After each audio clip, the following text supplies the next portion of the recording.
Сәлеметсіздер ме балалар? Жаңа оқу жылы құтты болсын. Бүгінгі сабағымыз 3 сынып, 1 сабақ, математика сабағы. Бүгінгі тақырып мың көлеміндегі сандар, қосу және азайту. Мың көлеміндегі сандарды есептеуді, шығаруды барлығын, санауды барлығын оқытуды үйренеміз балалар. Бүгінгі бірінші есебіміз тапсырмасында бос орындардың тиісті сандарды жаз деп те. Мысалы, бұл жерде бізге 200 және 100 деп берілген. 200 саны бұл 100 сан деп аталады, балалар.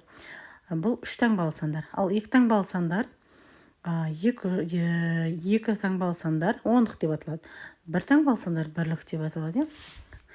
200-дігіміз 200-дік, 900-дігіміз 900-дік, осылай жазып кете береміз. 400 килограмм 4 центнер, 700 килограмм 7 центнер деп осылай жауабын жазып қоямыз, балалар.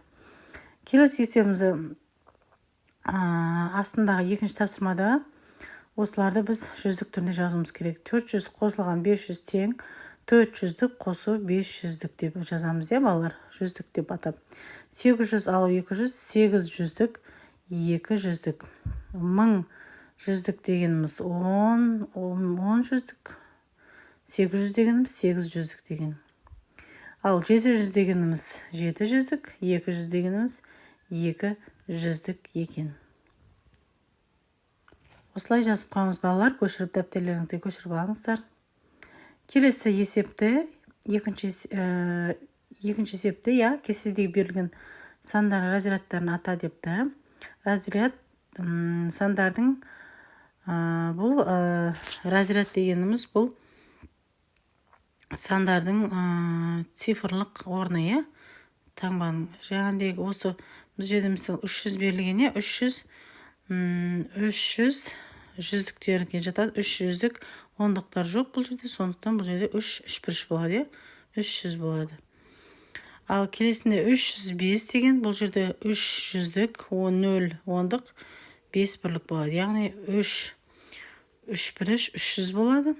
Бұл жерде 5 нүкте деген сөз, 5 деген бірлік деген. Келесі 345 дегенімізде 300 деген 300-дік, 40 ондық, 5 бірлік деген білдіреді. Бұл жерде 3 болады және 4 шаршы бар, 5 нүкте, яғни 345. Осылар сандардың разряды болып саналады, балалар. Таңбасы әртүрлі. 3 таңбалы сандардың салыстыру ең үлкен разрядтан басталады екен, балалар. Келесі түрлі түсті қиқым қағаздарын алып, бұл жерде 3 таңбалы сандардың салыстыру ережесін айт дейді. 2 және 3 таңбалы сандардың қандай салыстыруға болатыны айт. Өзің шығар дейді. Бұл жерде мінекей біз салыстырып қойған. Мысалы, 300 мына 3 таңбалы сандар бір үлкен сандар, үлкен белгіні береді. Кіші жүздіктер, кіші белгісін қоямыз. Бұл жерде, ал мына жерде астындағы 2 таңбалы сандар, ондықтар. Жоғарыдағылар жүздіктер болып саналады. Мен сіздерге осыны бөлек шығарып қойдым. Мысалы, 16 деген 2 таңбалы сан, 216 деген 3 таңбалы сан, Бұл жерде ең үлкен 3 таңбалы сан екен. Ал мұнда 216-ны мұнда қойсақ та 3 таңбалы сан қойғанмен, 16-ны бұлай орнына ауыстырсақ та, сол үлкен 216 болып тұра береді. Осылай жазып қоямыз, балалар. Келесі есебіміз салыстыр дейді. Бұл жерде мен сіздерге мәнін жазып қойғам, салыстырудың. Көшіріп алыңыздар. Мінекей 742 427-тен үлкен. 504 мен сіз ықшамдап алайын сәл, пәске түсіріп. Сіздерге ыңғайлы болу үшін. Балалар, содан кейін көрсете береміз. Астына түсіп 504 405-тен үлкен, үлкен белгісін қоямыз. Барлығын жазып 331 312-ден үлкен, 401, 401-ден 410 үлкен, белгісін қойдым. 1000-нан 601 үлкен, 297, 270-ден үлкен, 999-дан 1000 үлкен, белгісін қойдық. 650, 605-тен үлкен таңбасы. Осылай жазып қоймыз балалар. Кітаптерлеріңізге көшіріп алыңыздар. Келесі есебіміз бұл жанды табиғат, бұғы, балық, көбелек берілген. Бұл жерде осылардың біз 3 таңбалық санынан үлкен санынан бастаймыз. Мысалы, бұғы 101, 1 жүздік, 0 ондық, 1 бірлік деп аталады. Балық 362, 3 жүздік, 6 ондық, 2 бірлік болып саналады. Көбелек 418, 4 жүздік, 1 ондық және 8 бірлік болып аталады, балалар. Бұл жерде 3 таңбалы сандардың жанды табиғаттарға көбелек, бұғы, балық жатады екен, балалар. Осылай көшіріп аламыз. Келесі есеп.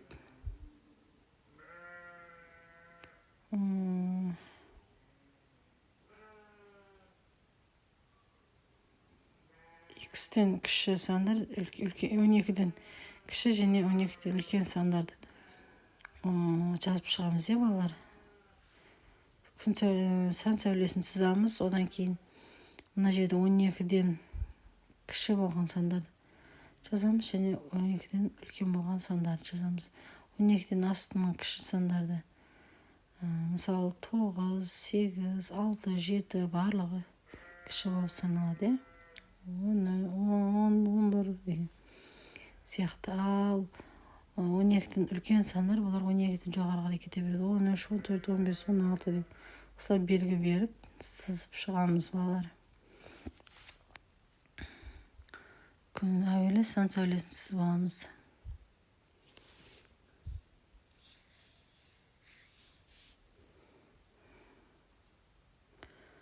Екіншісінің тапсырмасында да солай. 30-дан кіші және 40-тан үлкен сандарды жазады екенбіз. Белгілеп қойдым, балалар. Көшіріп сызып алсаңыздар болады. 30-дан кіші сандарға мысалы 20, 18, 19, 16 деп кете береді. Ал 40-тан үлкен сандар кете береді 1000-ға дейін.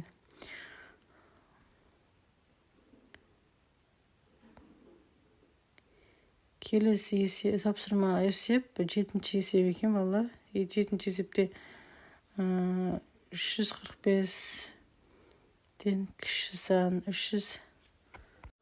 7-ші есепте сандар жиынынан 345-тен артық және 345-тен кем болатын санды ата дегені 5 санды. Бұл жерде біз 345 дегеніміз ол 300 мен 400-дің арасындағы сан. Осыны белгілеп алып, сан сәулесін сызып, 300-ден аз болған, 300-ден кіші болған сандар жазып шығамыз. Ол кез келген сан болуы мүмкін. 100-ден 200-дің арасындағы 150, 160, 180, 250, 290, 300 деген сан болуы мүмкін. Мен сіздерге осы 5 санды жазып қойдым. Ал енді келесі санымызда 345-тен үлкен сандарды белгілеген. Бұл жерде 345-тен үлкен сандарды 1000-ға дейінгі 500, 600, 700, 850, 950, 750 деген сияқты, 640 деген сияқты барлығы жазылады. Келесі тапсырмасында сан сәулесін сызып 1 сантиметрден бөліктерге бөлді. Ондағы 1 сантиметр 100 бірлікті білдіреді дейді. Сан сәулесінің 250 санын белгіле дейді. Шешімде жиынынан кез келген 10 санды жаз дейді. 250-ден кіші және үлкен сандарды жазып шығады екенбіз, балалар. 250 дегеніміз 200 пен 300-дің арасындағы сан, осылай жазып 200-ден кіші сандары 150 болуы мүмкін. Бұл жерде қате кетті, балалар. Дұрыстап қойдым сіздерге көріну үшін. Осылай белгілеп шығамыз. 150 дегеніміз 250-ден кіші болады, 100 250-ден кіші, 170-де кіші, 200-де кіші, 50-де кіші болады. Ал 250-де үлкен сандар. Осылай жазып қоямыз, балалар. Келесі есебіміз 8-ші есеп. Баған түрінде есептеп, дұрыстығын тексер дейді. Баған түрінде есептеп шығарып қойдым, балалар. Көшіріп алсаңыздар болады. Сіздерге оңай үшін, жазып қойдым. мінекей бұл жерде 34 бірінші есепті 34 қосу 23 дейді. Бұл жерде бірінші 4-ке 3-ті қосамыз. Артық сандардан басылады 7 қосу. Одан кейін 3-ке 2-ні қоссақ 5 болады, 57 болады. Одан кейін 78-ден аламыз 76-ны. 8-ден 6-ны аламыз 2 болады, 7-ні алсақ 0 болады. Кейінгісінде 72-ден аламыз 57-ні. Жауабы 15 болады. Яғни бір ойдан аламыз 6 болады. 12-ден 7-ні алсақ 5, 6-дан алсақ 1 болады екен. Кейінгі есебімізде 100-ден алу 45 дейді. 100-ден алу үшін 0-ден аламаймыз, 0-ден 5 аламаймыз. Сондықтан 10-нан біреу аламыз. 10 болады, 10-нан 5 алсақ 5 болады. 10-ның біреуін алып 9 болды, 9-дан 4 алсақ 5 болады. Жауабы 55 екен. Осылай жазып қойыңыз балалар. Барлығын көшіріп алыңыздар. Сіздерге дайын қылып жазып қойдым. Келесі есебіміз 9-шы есеп, есепті шығар дейді. Биылғы жылы күн райының қолайсыздығына байланысты алма ағаштың әрқайсысынан 4 килограммнан 5 жәшік алма жиналды дейді. Ал былтыр осындай 9 жәшік алма жиналған еді. Биыл неше килограмм алма кем жиналды дейді. Бұл жерде мәселе осылай берілгені деп жазып аламыз. Әуелі сіздер үшін жазып қойдым міне. Берілгені былтырғы 4 килограммнан 5 жәшік алынған алмағаш. Биыл деген былтыр алмағаштан 4 килограммнан 9 жәшік алынған, е? Биыл неше кем дейді. Шешуі 4 5-ге көбейтеміз 20 болады. Былтыр биыл 20 килограмм. Ал былтыр 4 36. 36-тан 20-ны тастаймыз. Салыстырамыз 2 жылды. Былтырға және биыл. Сонда 16 килограмм кем болады екен. Жауабы биыл 16 килограмм алма ағаш кем болған. Келесі есебіміз 10-шы есеп, ең соңғы есеп. Егер сандарды жазуда біріншісі тапсырма А тапсырмасы. Егер сандарды жазуда цифрлар қайталанатын болса, 4, 6, 9 цифрларының қанша екі таңбалы сан құруға болады? Осы сандарды жаз дейді. Сіздерге жазып қойдым бірінші тапсырманы. 4, 6, 9 цифрларынан екі таңбалы сандар құрамыз. 44, 46, 49, 64, 66, 69, 94, 96, 99. 9 сан шығады екен. Екі таңбалы сандарды бұлар. Осылай жазып қоямыз. Келесі тапсырмасында, тапсырмасында егер сандарды жазуда цифрлар қайталанбайтын болса дейді.